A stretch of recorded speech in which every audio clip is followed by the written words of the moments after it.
Okay, now. Yeah. Now we have got types of the set. So we have got at first at the empty set. That means a set which haven't got anything in the collection. So if you look at the first, then you can see that X or that X is students of class XY present studying in a school. So if you look at the school level, then it is up to 10 class 1, class 10. So there won't be any students studying in class 11. So we called that set as the empty set. And if you look at the example, then we can write it as also.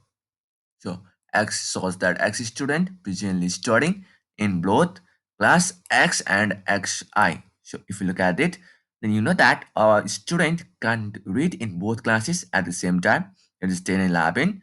So this is a empty set. There are no students studying like this. If you have seen, then it might be a coincidence. It might be a miracle. So this are, if we have seen it, if we have thought about it, then we haven't seen this. So another, we may conclude that X was that X is a number of what whites in a Gauss still. If you see the Gauss then you will not find the whites. So it is also empty set. There is no anything inside that. Either we conclude it as having a phi. That means nothing is there. This is an empty set which does not have any element either, and also called null set or void set also. Void means empty.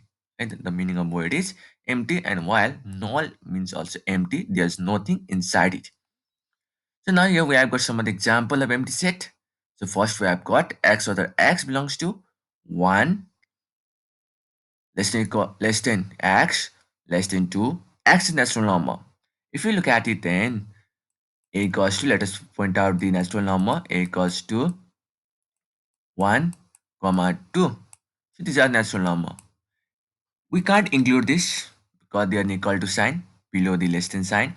We can't include this because there is no equal to sign below the another less than sign. So if you look at the middle number, then you don't have anything. So this set is concluded to be as empty set which don't have got any element. If you look at others carefully, then you might see that this also does not have any elements inside the set.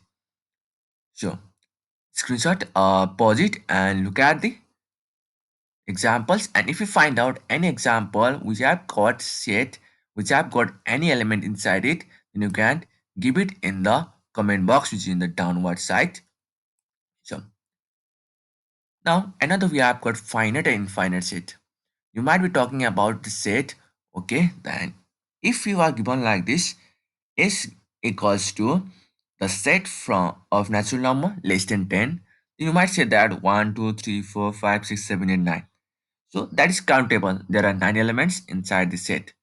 Now let me tell one other example. A equals to the set of natural number. Then what will you take? Can you count it? So 1, 2, 3, 4, 5, 6, 7, 8. It will go to infinity.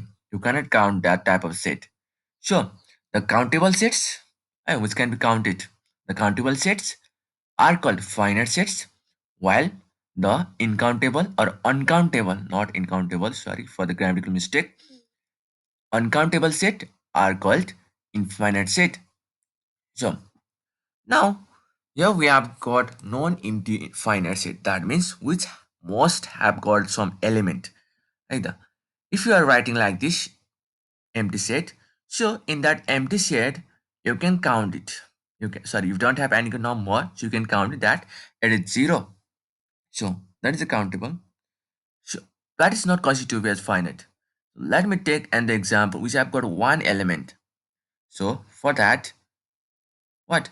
The living planet in a solar system. How many are there? There is only one, that is Earth. So that is constituted as finite set. That is countable. We have got the number as 1. Right? Now the infinite set. For infinite set, consider defined number element is called finite, otherwise the set is called infinite. That means we have got uncountable number of element. So if you look at this say, example 3, let G be the set of points on the line, then G is infinite. Okay, let us make a line. Here we have got a line. It's not straight, but it is a straight line either. So if you plot the point on the line, then we have got here also one point, here another point, 4, 5, 6, 7, 8, 9, 10, 11, 2. Okay, if you go on plotting like this, then you don't know the fixed number of plotting. Do you know? Can you know the plotting? How many points does we require? We don't know that. So that's why the point on the line is considered to be as infinite set. So now this was for finite and infinite set. Now another set, what I've got, where I've got equal set. Okay, equal set means in which the elements are equal to each other, are exactly the same. Either if you look at this two set, then a equals to 1, 2, 3, 4, a equals to 3, 1, 4, 2. Look at it, we have got 1 in A, 1 in B also, 2 in A, 2 in B, 3 in A, 3 in B, 4 in A, 4 in B too. So we consider these two set as equal set as they have got same element. So just for example, now we have got B as 1, 2, sorry, 3, 5, 1, 4, 2. So if we look at this thing, we have got equals same elements 3, 1, 2, 4. But we have got one extra element that is 5. So if we have got any extra element in that having all others equal, all others the same, so we cannot call that element as the equal set. So remember this, the set having only equal number of elements and same element is considered to be as equal set. So that is the definition of equal set and hope you understand it. Another would have called equivalent set. With equivalent set, no, it will be a, okay, let me tell like this thing by myself. So equivalent set in which we have got equal number of element but not the same, eh? Equal number of element. Let me take the example. A is equals to 1, 2, 3 and 4, while B is equals to 6, 7,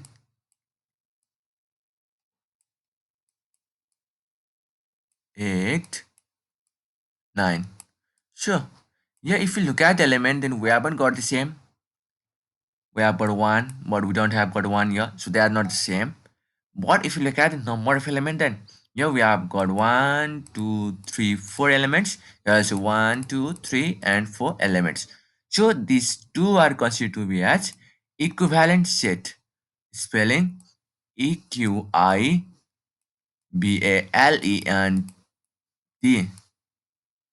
L A and the equivalent set. So these are the types of set equivalent. Now we have got another subset. So what do you mean by subset? A subset can be considered as taking the relation between two sets A, H, subset of B. It is the denotation of subset like C. You can look at here also. I haven't drawn it clearly. So if every element of A is also an element of B. Right? If you look at the example then, A is a subset of B. Let us take one example. Here A is equals to 1, 2, 1 comma 2, while B is equals to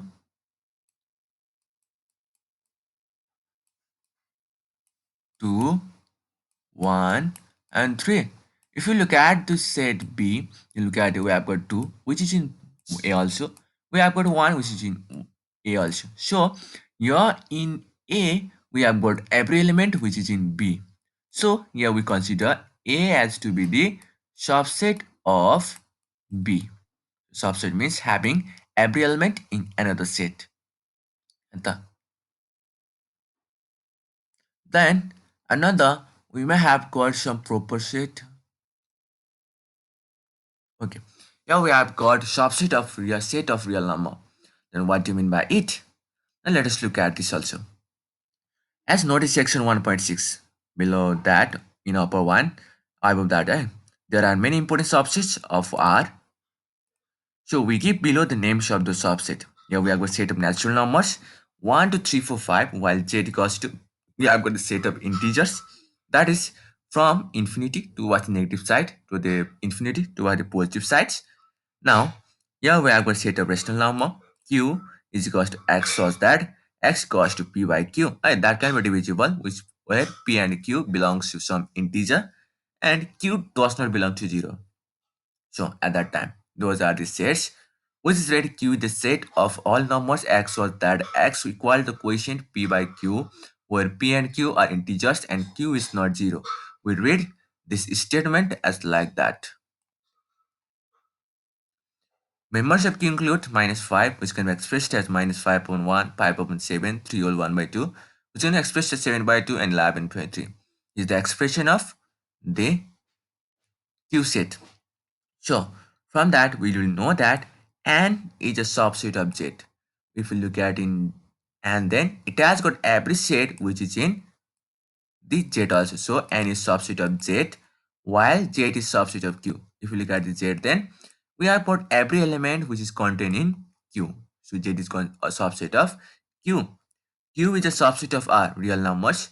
T is a subset of R, where T includes under root 2. Under root 2 is a rational number.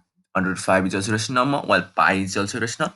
So, members of T is subset of R, while N is not a subset of T, because if you look at the N, then we have got more number of element, because every element of N is not contained in T. If you look at T under root 2. So, 1, does it come in T? No, it doesn't contain in T. We have got only 3 members here. So, this N is not a subset of T. Remember, we still have got every element in another set for subset. Now, interval as subset of R. Now, let N be related to R real numbers and A is less than B. Then the set of real numbers y is to a is less than y less than b is called open interval and denoted by a comma b. Open interval is denoted by this small bracket sign. All the between a and b belong to the open interval a and b, but does not belong to a and b. If you look at this one 1 comma 4, then this is open interval. This can be concluded as we should not write down the 1 and 4. We should have to write down only the elements which are in the middle of this, that is 2 and 3. This is a open interval. So here we should have to write down the curly bracket, not the small bracket while writing the set. And close interval, where we'll write this number also like close interval of 1 comma 4. Right? This is while writing the set, you must write know this. While we have got this type of close interval, this type of sign, bracket, square bracket, then we write the set as 1 comma 2. We include 1 and 4 too, 3 and 4. The interval which contain the endpoint are called close interval. Look at here, these are the endpoint. We're including this also in the set, so that's what it's considered to be as interval, close interval. So now here we have got some examples showing in the number lines. Right? And now we have got power sheet. What do we mean by power sheet? Then consider the set 1 comma 2 and let us write down the subset of this. What are they? One is 1 and there is 2, right? 1, 2, and another we have got 1 comma 2. These are the subset. Also 5 is a subset of this set. 5, that means nothing, that is also a subset. Remember that 5 will be also a subset. So the set of all the subs is considered to be as power set. Look at here like this. We have got this. So at first we have got 5, then another we have got 1, then 2, then we have got another h 1 comma 2 that constitute to be as power set having collection of all this set. That will be equal to 2 power n. If we have got two elements, just for example, while you look at here 1 comma 2, we have got two elements. it will be 2 square, number of elements n means, so it will be equal to 4. This number of subset are 4, 5, 1, 2, 3, 4. 4 subset. So now we have got universal set. Let me describe it in another video.